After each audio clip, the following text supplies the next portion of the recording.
మా correspondent Sivareddy phone లైన్లో సిద్ధంగా ఉన్నారు.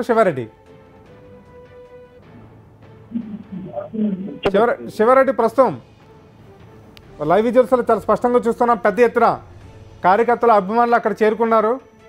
నారాయణ రెడ్డికి ఘనంగా నివాళులు అర్పిస్తున్నారు. అలాగే జరిగిన ఘటనను తీవ్రంగా ఖండిస్తూ నినాదాలు చేస్తున్నట్టుగా కూడా మనకి లైవ్ విజువల్స్లో చాలా స్పష్టంగా కనిపిస్తుంది. ప్రస్తుతం అక్కడ పరిస్థితి ఏంటి, ఇతరత్ర అంశాలేంటి? కర్నూలు జిల్లా చెరుకులపాడు గ్రామంలో ప్రస్తుతం విషాద స్థాయిలో కొనసాగుతూనే ఉన్నాయి. ఎందుకంటే గ్రామం అంతా శోక సముద్రంలో మునిగిపోయిందనే చెప్పాలి.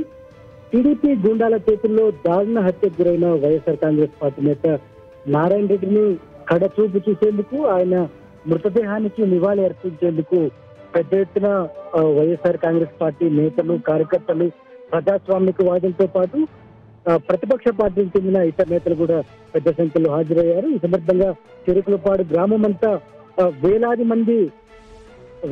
మందితో నిండిపోయింది.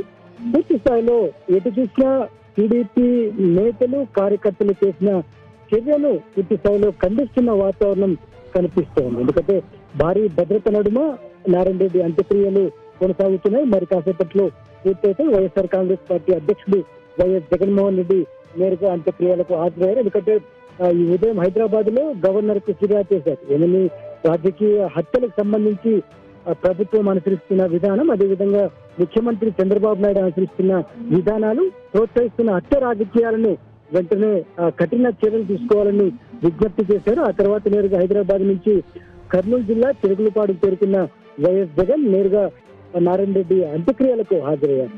నారాయణ రెడ్డి మృతి పట్ల సర్వత్రా పూర్తి స్థాయిలో విషాదం అయితే కనిపిస్తోంది. శోక సముద్రం అయితే కొనసాగుతున్న వాతావరణం అటు కుటుంబ సభ్యుల్లో షాక్ నుంచి చేరుకునే పరిస్థితి కనిపిస్తోంది. ఎందుకంటే